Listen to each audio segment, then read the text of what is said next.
Ready to master Python for data science? Want to become a top tech business analyst? Bridge the gap between data and business strategy. Subscribe to Query to Career and start today. Hi everyone. Let us start with the basics of statistics. What are the things we must know when we are planning to do a data analysis? The first thing is the different types of data. We must know this because different types of analysis run on different types of data.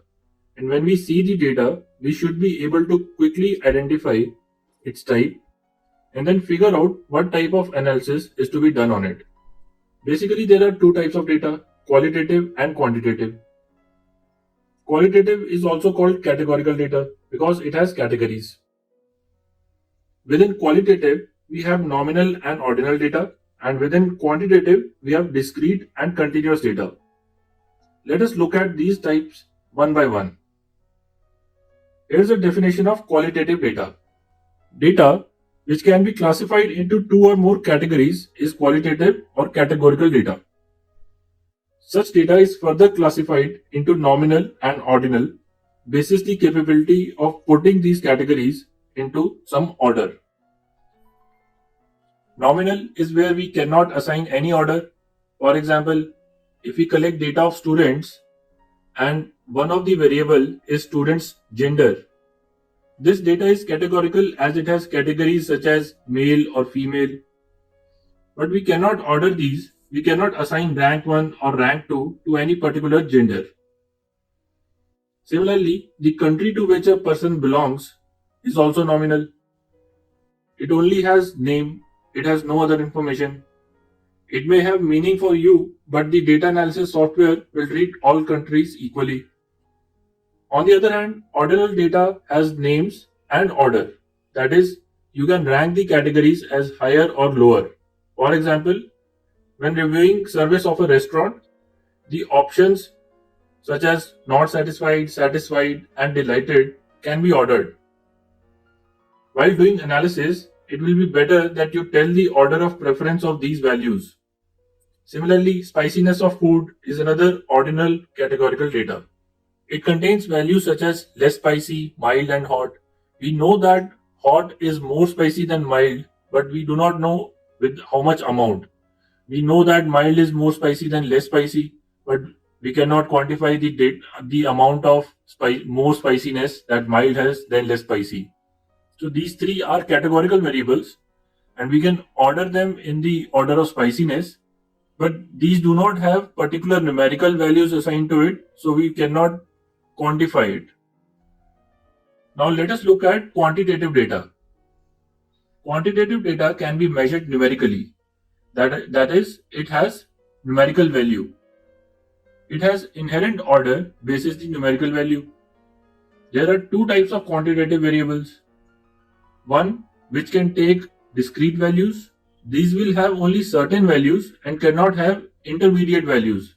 For example, if you toss a coin 10 times, the number of times you will get heads can be any integer value from 0 to 10. But it cannot be 1.5 or 2.1, etc. Second type is continuous variable. Continuous variables can take any value in between also. For example, heights of students, it can take any value like 170 centimeter, 170.5 centimeter, 170.56 centimeter, etc. It may have a range between which the values will fall, but within that range, it can take up any value. So these are the different types of data. Remember these keywords which we used in this lecture, as these will be used in the lectures to come also. We will discuss descriptive numerical measures which describe the center of the data. There are four values that denote the center: mean, median, mode, and mid-range. If you are aware about these, you can skip the lecture, else let us discuss them one by one. First is the mean, also called average. It is obtained by adding all the values and then dividing by the number of values. The definition is pretty simple, but note these two denotions. One is population mean and the other is sample mean. If you want to find out the average height of say 100,000 people, and you collect height of 100,000 people and find average, that is population mean. But if you think that this would be a difficult task and you collect data of only 100 people as sample and find the average, that average is sample mean. So population mean is denoted by mu. This symbol is mu. And sample mean is denoted by x bar. Let's look at an example. Here are 5 students and their heights. What is the mean of their heights? So we add the heights and divide it by 5. We get 824 divided by 5, which comes out to 164.8. So if the class contained only 5 students, this will be the population mean. But if the class contained 50 students and we were using data of 5 students to calculate the mean, then this will be the sample mean, because this is a sample of 5 students out of the 50 students. So depending on what mean you are representing, you'll use the symbol here. If it is population mean, then you'll write mu is equal to 164.8. If it is sample mean, you will write x bar is equal to 164.8. Next comes median. Median is the middle term when you order the data in increasing or decreasing order. So first step is to order the data and then we will find the middle term. If the number of observations are odd, then there will be a single middle term and that would be our median. But if the number of observations are even, then there will be 2 values in the middle. In that case, we will take average of the 2 middle values. Let's see an example. Again, for this data, we will find the median age. So first, we order these in ascending order. And next, we find the middle value, which is the third value here, which comes out to 168. Suppose we have another student who has height of 170 centimeters. That value will come at the 4th position. In that case, there will be 2 values in the middle, 168 and 170. There we will have to average these 2 values to give the median. So the median in that case will be 168 plus 170 by 2, which will be 169 centimeter. Next is mode. Mode value is the value which is occurring maximum number of times in the data. So if you consider probability, mode value has the maximum probability of occurrence. Now depending on the number of modes that a data has, it is given different names. If data has 2 modes, it is bimodal. If more than 2 modes, then it is multimodal. Or if no value is repeated and frequency is 1 for each value, data has no mode. Let's see an example. For this data, what is the mode height? So since 168 comes 2 times and every other value is coming only once, 168 is the mode here. If we go to the other data that we had, where we calculated median, there is no repetition of any height. So this data has no modes. Next is midrange. Midrange is very simple. You just find the average of largest and smallest values of your data.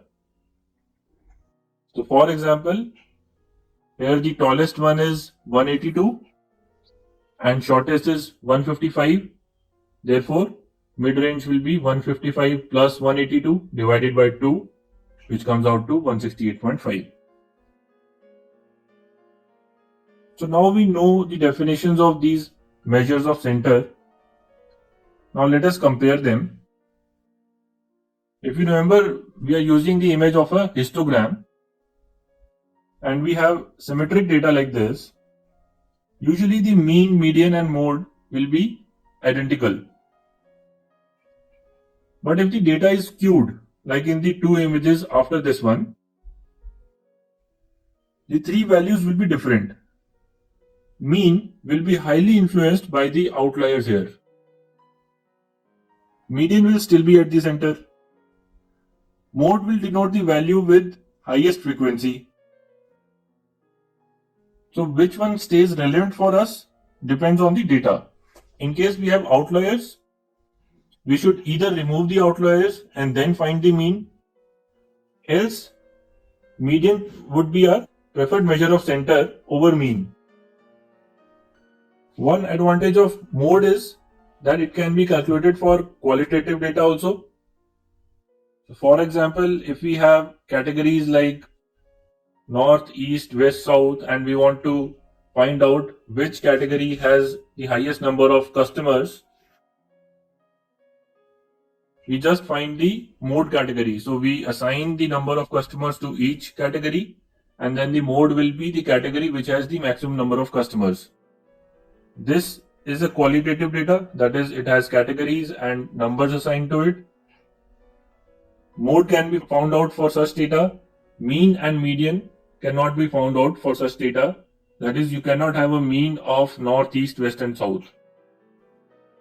Also, if you are interested to know the probability of occurrence, mode is still denoting the value which has highest probability of occurrence. So these are the measures of center. In the next video, we will discuss the measures of dispersion.